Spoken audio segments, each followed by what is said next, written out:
Bienvenue à ce numéro du Journal des Journaux paru du 12 au 18 septembre 2022, un numéro que nous entamons encore une fois avec l'organisation du Hajj 2022.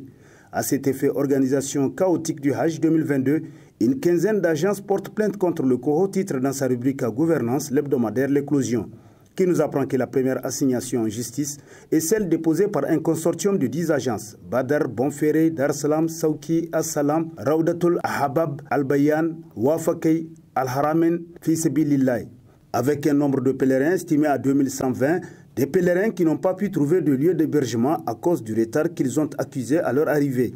La deuxième plainte, selon le journal, provient d'un autre consortium composé de 6 agences, Al-Iza, Bab Haram, Al-Kawsar, Nour el-Hajj, avec 158 pèlerins qui estiment aussi que le COHO leur doit des dommages à titre de réparation pour tous les préjudices qui leur a été causé du fait que leurs pèlerins n'ont pas pu effectuer le Hajj alors que le COHO leur avait donné tous les gages.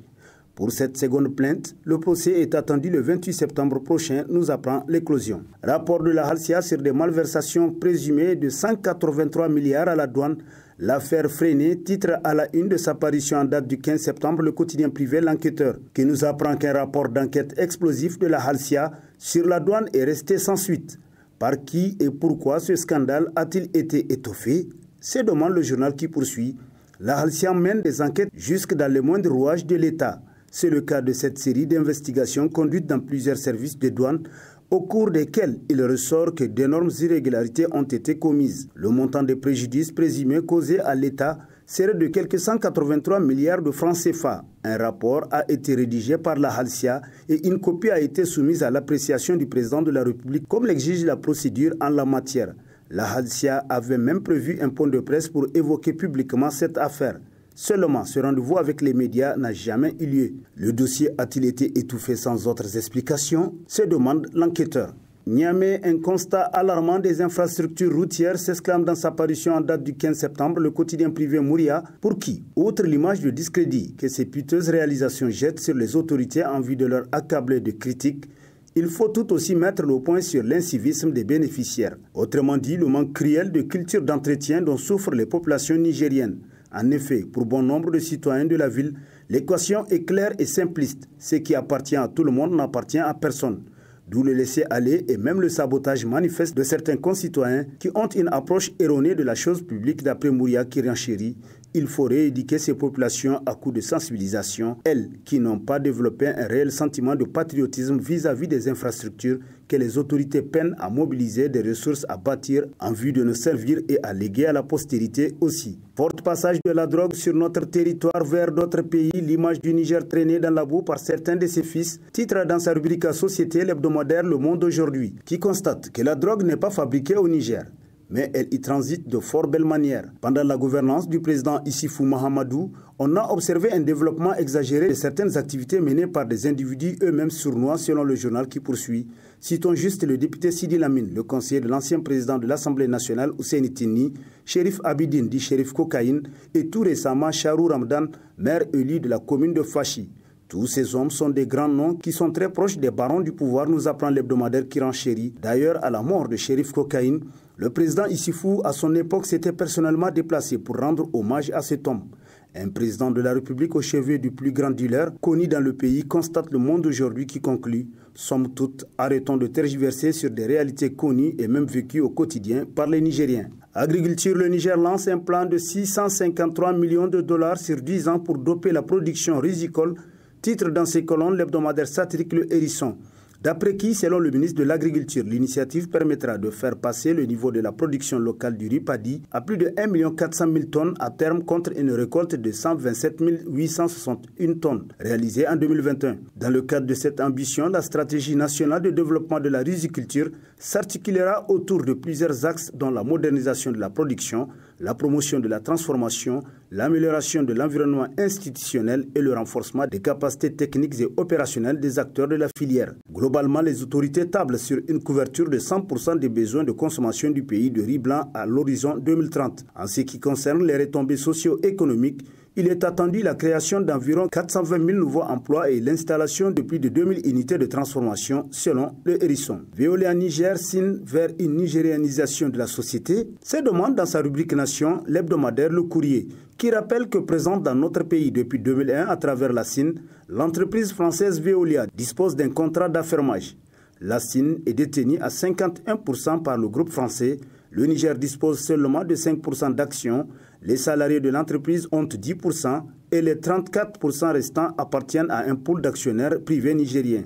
D'après des sources crédibles telles que rapportées par le journal, l'État du Niger compte mettre à profit le renouvellement du contrat le liant à Veolia pour augmenter sa participation dans la capitale de la Sine à hauteur de plus de 30%, dit-on. Dans le même temps, les autorités projettent de rehausser significativement la part des employés nigériens de la Sine. Si tel est véritablement le but, l'on peut alors parler d'une nigérianisation de la Sine. Il est inadmissible de déléguer la gestion d'un service public aussi stratégique que celui de l'eau à des privés étrangers, selon le courrier. Session du CNDP du vendredi 9 septembre, la classe politique s'entend pour enterrer l'ère Issoufou, titre dans sa rubrique politique l'hebdomadaire satirique Le Canard en furie. Pour qui les retrouvailles de la classe politique nigérienne vendredi 9 septembre, dans le cadre du Conseil national du dialogue politique, semble avoir scellé le sort de l'ancien président et de sa logique de gouvernance politique que d'aucuns disent vomitive. On enterre Issoufou et on recommence, semble être le mot d'ordre qui a inspiré de part et d'autre la toute première session du CNDP. Pour la première fois depuis de très longs mois de boycott, l'opposition politique a repris sa place au sein du dit conseil et ce n'est pas qu'une simple formalité selon le Canard en furie. Retour de l'opposition politique au CNDP, la palme d'or revient au président Bazoum, titre à sa une l'hebdomadaire Nia Info, pour qui il l'avait promis aux Nigériens. Et il le fait. Dans son programme de société présenté à ses concitoyens, Mohamed Bazoum s'était engagé à promouvoir une atmosphère saine et apaisée dans le débat public, notamment par un dialogue permanent entre les partis politiques, les médias et la société civile. Le vendredi 9 septembre dernier, à l'ouverture de la première session ordinaire du CNDP au titre de l'année 2022, tous les partis politiques de tous bords légalement reconnus étaient présents, tous animés d'une bonne volonté à promouvoir un dialogue politique apaisé, une concertation responsable et inclusive devant permettre au Niger d'aborder dans la sérénité, l'unité et la cohésion les grandes questions d'intérêt national et d'en proposer en toute responsabilité des alternatives capable de les solutionner au grand bénéfice de la nation nigérienne, selon Nia Info. Dans le même chapitre, reprise du dialogue politique, pari gagné pour le président Bazoum, titre Niger Inter Hebdo, pour qui il s'engageait déjà dans son discours d'investiture à entretenir avec tous les autres leaders des partis politiques de l'opposition le dialogue constructif qu'il faut pour favoriser un climat politique apaisé propice aux intérêts de notre pays.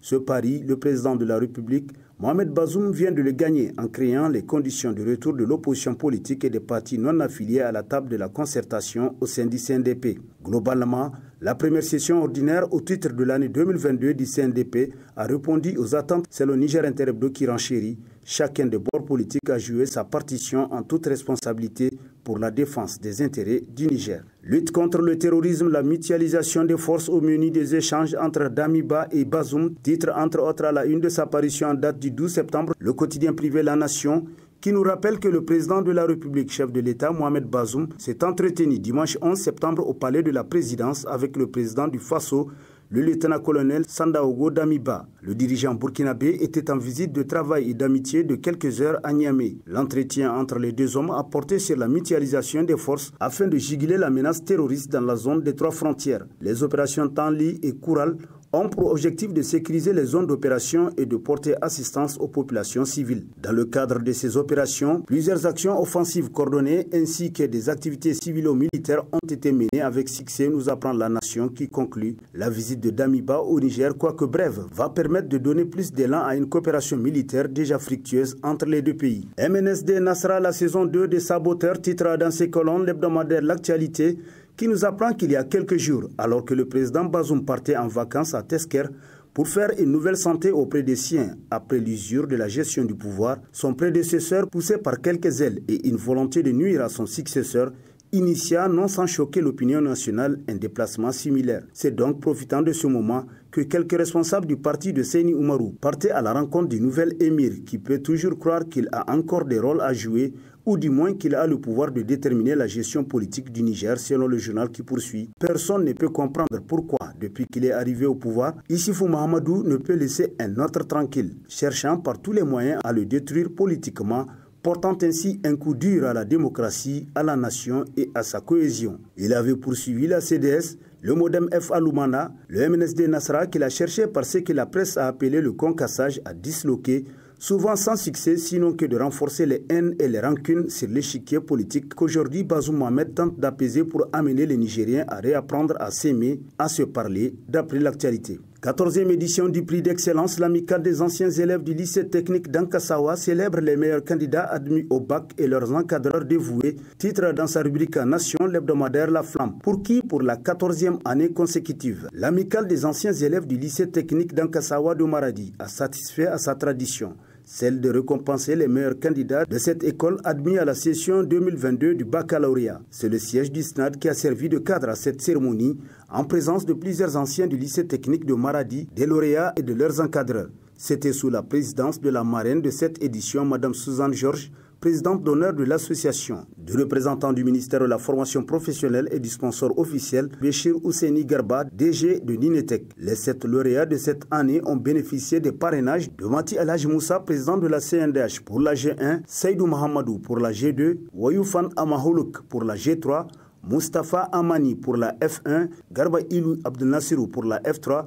Liman Chané pour la F4 et Mamman Mairagouna pour la E, auquel il faut ajouter le sponsor Béchir Ousseini, DG de Ninetec, nous apprend La Flamme. Prostitution à Niamey, les femmes se vendent comme des objets dans nos rues et en ligne, titre entre autres dans sa rubrique Société, l'hebdomadaire Le Nouveau Républicain. Pour qui le phénomène de la prostitution est devenu si poignant au Niger, surtout à Niamey, qu'il faut qu'on en parle incessamment. Les femmes se permettent sans gêne d'exhiber leur corps qu'elles ont eu à transformer en marchandises. Voilà pourquoi le journal dit parler davantage d'objets. L'heure est grave du fait qu'elle outrepasse dans les faits. Elle transforme à petit feu ses réseaux sociaux en réseaux de prostitution. Et cette dépravation n'est pas sans conséquence sur l'éducation de notre société et son avenir.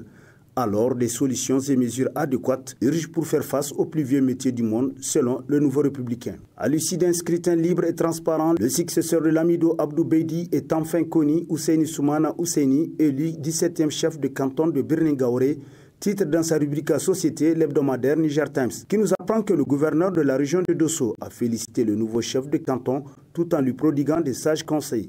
Le chef de canton de Harkanassou a aussi félicité l'honorable Ousseini Soumana Ousseini, tout en lui demandant de prôner l'impartialité et la justesse dans sa nouvelle mission de conduite de la destinée de la population. C'est un nouveau chapitre qui s'ouvre dans l'histoire de la chefferie du canton de Birningaoré et que la population est appelée à soutenir leur nouveau chef au projet de l'accomplissement de sa mission d'après Niger Times.